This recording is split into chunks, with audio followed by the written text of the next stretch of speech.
Hello viewers, welcome to my channel. आज हम सीख रहे हैं इस वीडियो में NCERT class 7 chapter number 12 algebraic expression है। आज हम इसके लिए कुछ बेसिक्स सीखेंगे। ठीक है, हम कुछ बेसिक्स कर लेंगे तो हमारे बेसिक्स पे काम कर लेते हैं आज हम। तो देखो, पैसे से पहले तो हम जानना चाहेंगे कि वेरिएबल क्या होता है। ठीक है, मैं आपको बताता हूँ वेरिएबल क्या होता है। मैं एक एक करके आपको सारी चीज़ें बताऊँगा। एरियल वेरिएबल क्या होते हैं हमारे, जैसे कि ये हमारा ए है, बी है, सी है, डी है, जितने भी अप टू जेड तक होते हैं ना, ये हमारे वेरिएबल कहलाते हैं। ये सब वेरिएबल होते हैं।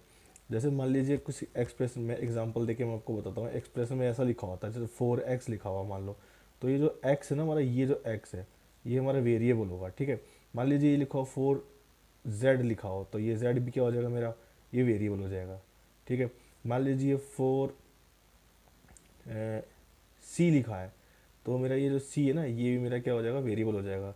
ऐसा कुछ भी हो सकता है, मतलब 2l लिखा हुआ है, तो यहाँ तक कि ये l भी जो होगा मेरा वेरिएबल होगा। तो कहने का मतलब ये है कि जितने भी हमारे ए बी सी डी होते हैं, ये सब हमारे वेरिएबल होते हैं। ठीक है, इनको वेरिएबल क्यों कहते हैं, क्योंकि इनकी वेरिएबल वेरियस वैल्यूज़ होती हैं, एक वैल्यू नहीं होती, इनकी वेरियस वैल्यू होती हैं। ठीक है, इसलिए इनको वेरिएबल कहते हैं। तो इनकी जो वैल्यू होती है वो वेरियस होती है। वेरियस का मतलब क्या है कि बहुत सारी वैल्यू हो सकती है इनकी। ठीक है, वेरियस वैल्यूज़ है इनकी। जैसे मान लो मैं कहूँ कि 4 × l, 4l का मतलब क्या है, 4 × l है। तो अगर l की वैल्यू 2 दे दी है, या 3 दे दी है, या 4 दे दी है, तो अलग अलग वैल्यू हो सकती है। तो 4 × l का मतलब क्या है, इसकी जगह हम 2 रख देंगे, 8 आ जाएगा। तो इस तरह से हमारी वैल्यूज़ क्या होती है, चेंज होती रहती है। वेरियस वैल्यू की वजह से इसको वेरिएबल कहते हैं। ठीक है, एल्जेब्रिक एक्सप्रेशन में कुछ वेरिएबल्स होते हैं और कुछ होते हैं कांस्टेंट टर्म्स। ठीक है, इनको हम कहते हैं कांस्टेंट टर्म।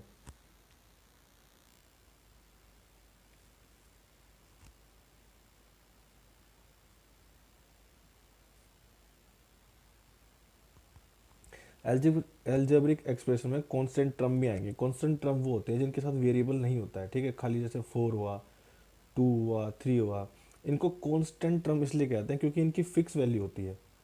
ठीक है, फिक्स्ड वैल्यू होती है इनकी, इनकी होती है फिक्स वैल्यू। अब जैसे 4 है, 4 की अब क्या वेरियस वैल्यू होगी, 4 तो 4 ही रहेगा, 2 2 ही है, 3 3 है, ये चेंज तो नहीं होंगे ना भाई। देखो, इसको हम ऐसा तो नहीं लिख सकते ना, 3 को इंटू 3 लिख दूंगा तो ही चेंज होगा ना, जब 3 से 3 मल्टीप्लाई होगा। लेकिन खाली 3 तो 3 रहेगा ना। तो इसलिए ये कांस्टेंट होते हैं, ये फिक्स होते हैं। जब हम इनको कंबाइन कर देते हैं, ठीक है, जब हम इनको कंबाइन करेंगे तो देखो, जैसे मैंने ये कर दिया 4 + x कर दिया, तो जब हम इनको कंबाइन कर देते हैं, किसी वेरिएबल से कांस्टेंट को कंबाइन कर देते हैं, तो ये बन जाता है हमारा एक्सप्रेशन।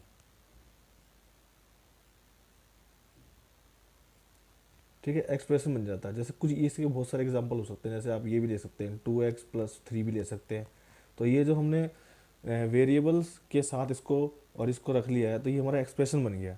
ठीक है, तो इनको जब हम इनको हम जोड़ने के लिए, एक्सप्रेशंस को जोड़ने के लिए, जैसे कि मान लो मैं कहूँ कि यहाँ पर 4x +3 भी लिख सकता हूँ। तो जब मैंने क्या किया है कि 4x जो कि मेरा एक नंबर था, कोई भी मेरी वेरी वैल्यू वाली एक जो यूनिट थी, मैंने उसको इसको 3 के साथ प्लस कर दिया। ये क्या होता है, एक एक्सप्रेशन बन गया। ठीक है, जैसे मैं यहाँ लिख सकता हूँ x 4x + 9 लिख सकता हूँ, ये भी एक एक्सप्रेशन बन गया। अब मान लीजिए मैं x -2 ले लेता हूँ, तो माइनस से मैंने इसको जोड़ दिया, तो एक तरह का एक्सप्रेशन बन गया ये। अब मान लीजिए x × मैं 2 कर लेता हूँ, तो भी मल्टीप्लाई से एक एक्सप्रेशन जुड़ा। अब मान लीजिए मैं x/4 कर देता हूँ, तो जब भी क्या हो गया, एक एक्सप्रेशन हो गया, क्योंकि डिवाइड कर रहे हैं। या फिर हम इसको ऐसे भी लिख सकते हैं x/4। तो जितने भी नंबर देखो यहाँ प्लस माइनस डिवाइड मल्टीप्लाई, तो जब हम इन साइंस का यूज़ करते हैं, साइन है, सिंबल है, इनका यूज़ करते हैं, और इन्हीं की जगह क्या करते हैं, इन्हीं को कहते हैं एक्सप्रेस करना। यही हमारे एक्सप्रेस होते हैं। ठीक है, अब इनको कुछ वेरिएबल्स को या इनको ऐसे भी कुछ डिनोट कर सकते हैं हम, जैसे कि कुछ एक और चीज़ मैं आपको बताता हूँ, पावर क्या होती है। वैसे 13 चैप्टर इसी चैनल के 13 चैप्टर पे आप जाके देखेंगे, 13 चैप्टर है, उस वीडियो में जाके देखेंगे, तो मैंने पावर को काफ़ी अच्छी तरह एक्सप्लेन किया वहाँ पर। अब आप देख सकते हैं, जैसे यहाँ पर x की पावर है 2, तो इसका मतलब क्या होगा, ये है x²। ठीक है, x को हम क्या कर सकते हैं, x² है। ठीक है, अब मान लीजिए x की पावर 3 बन जाए, तो ये क्या बन जाएगा, x³ हो जाएगा। अगर मान लीजिए x की पावर 4 बन जाए, तो आप क्या करेंगे, आप बताएंगे मुझे, मतलब या हम इसको कैसे रिप्रेजेंट करेंगे, हम इसको बताएंगे जैसे x raised to the power 4, हम इसको ऐसे भी बोल सकते हैं। और एक्स की पावर 4 भी जनरली हम ऐसे ही रिप्रेजेंट करते हैं उसको, एक्स की पावर 4 है ये, ठीक है। तो ऐसी पावर को हम शो करते हैं। अब देखो कॉफ़ी हमने पावर को दिखा दिया, वेरिएबल को दिखा दिया। अब हमारे कोफिशिएंट्स भी होते हैं कुछ, ठीक है। कोफिशिएंट्स क्या होते हैं?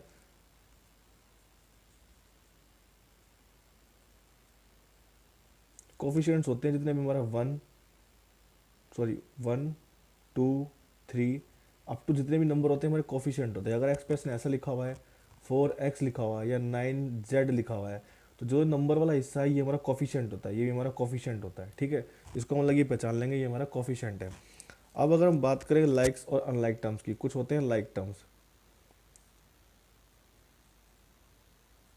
ठीक है। लाइक्स टर्म्स वो होते हैं, जैसे मान लीजिए मैं कहूँ कि 4xz है, ठीक है, और ये 2xz है,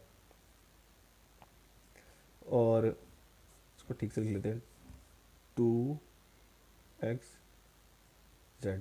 मान लीजिए मैं कहूँ कि यह है 4pq है। तो यहाँ पर देखिए हम नंबर को नहीं देखेंगे, हम इनको देखेंगे, वेरिएबल्स को। वेरिएबल्स में देखो यहाँ पर एक्स जेड है और यहाँ भी एक्स जेड है, तो ये लाइक टर्म्स रहेंगे, ठीक है। अब यहाँ पर हम इसके वेरिएबल को चेक कर रहे हैं, तो यहाँ पी क्यू है, लेकिन तो ये पी क्यू और एक्स जेड ये कभी भी लाइक टर्म नहीं होते, ठीक है।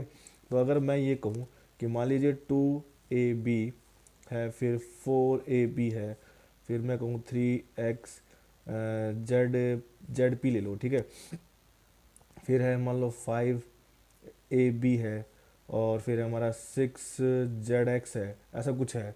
तो मैं कहूँगा कि भाई मैं लाइक टर्म कौन से हैं, तो मैं इन सबको ऐसे चेक करूँगा। देखो 2ab मैं इसको नहीं देखूंगा, मैं इसको देखूंगा, ये ab है, इसके भी ए बी के रिप्रेजेंट कर रहा है, तो ये दोनों लाइक टर्म हो जाएंगे। सिमिलरली ये भी ए बी लाइक टर्म हो जाएगा। इसके पीछे मैं देख रहा हूँ कि 3 के पीछे जेड पी ले गए, जेड पी और ये जेड एक्स, तो जेड जेड मिलने से लाइक टर्म नहीं होंगे, क्योंकि ये जेड पी है और ये जेड एक्स है, ठीक है। तो हमारे लाइक टर्म्स हो जाएंगे ये और ये। तो लाइक टर्म पहचानने का तरीका यही है कि हम इनके जो वेरिएबल्स हैं उनको चेक करें, ठीक है। मैं और एग्जांपल देके बताता हूँ। जैसे मान लो 3pq है और 4pq है, तो ये लाइक टर्म्स होंगे, ठीक है, दोनों लाइक टर्म्स हो जाएंगे ये। अब मान लीजिए मैं कहूँ कि 5ab है और ये हो जाए मेरा 6cd हो जाए, तो ये कभी भी लाइक टर्म्स नहीं होंगे, क्योंकि इनके पीछे ए बी है और इनके पीछे सी डी है, तो ये लाइक टर्म्स कभी भी नहीं होंगे। ऐसे लाइक टर्म्स और अनलाइक टर्म्स को देखते हैं।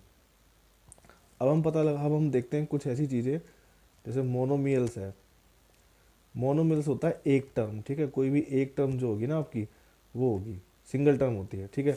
तो देखो मान लो मैं कहूँ कि खाली आपका ये है 7xy है, तो देखो ये किसी भी टर्म्स के साथ जुड़ नहीं रही है, ये सिंगल अकेला टर्म है, कोई भी टर्म्स के साथ नहीं है।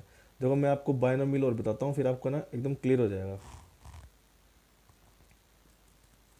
बायनोमियल होती है टू टर्म्स, ठीक है, टू टर्म्स होती हैं। जैसे मान लो मैं कहूँ 4x+5 है, तो देखो मैंने क्या कहा था आपको, जो ये होते हैं हमारे प्लस माइनस होते हैं वो एक्सप्रेशन दिखाते हैं। तो जैसे 4x है, ये एक टर्म है, प्लस के बाद ये दूसरा टर्म है, तो इसमें दो टर्म जुड़ गए, तो ये दो टर्म होने के बाद होने से क्या हो जाएगा, ये बायनोमियल हो जाएगा। और यहाँ पर देखो कोई टर्म नहीं जुड़ी, खाली एक सिंगल एक एक्सप्रेशन दिया हुआ है x7xy, तो ये मोनोमियल रहेगा, एक टर्म है, ठीक है। ऐसे ही आपको होता है ट्राइनोमियल। ट्राइनोमियल में क्या होता है, देखो मान लो 2x+3y+5, ठीक है। मैं इसमें ऐसे देख रहा हूँ, देखो ये ये कितने हैं, यहाँ पर तीन टर्म बन रहे हैं आपके, ठीक है, एक ये टर्म, एक ये टर्म और एक ये टर्म। तो देखो इस प्लस से अलग कर देंगे, देखो ये ऐसे भी हो सकता है 3x-4y और -2, ऐसे भी ले सकते हैं, ठीक है। तो जब भी क्या हो जाएगा, देखो इस माइनस ने हमें अलग अलग कर दिया, देखो एक टर्म दे दिया, इसके बाद ये दूसरा टर्म और ये तीसरा टर्म, तो ये ट्राइनोमियल हो जाएगा।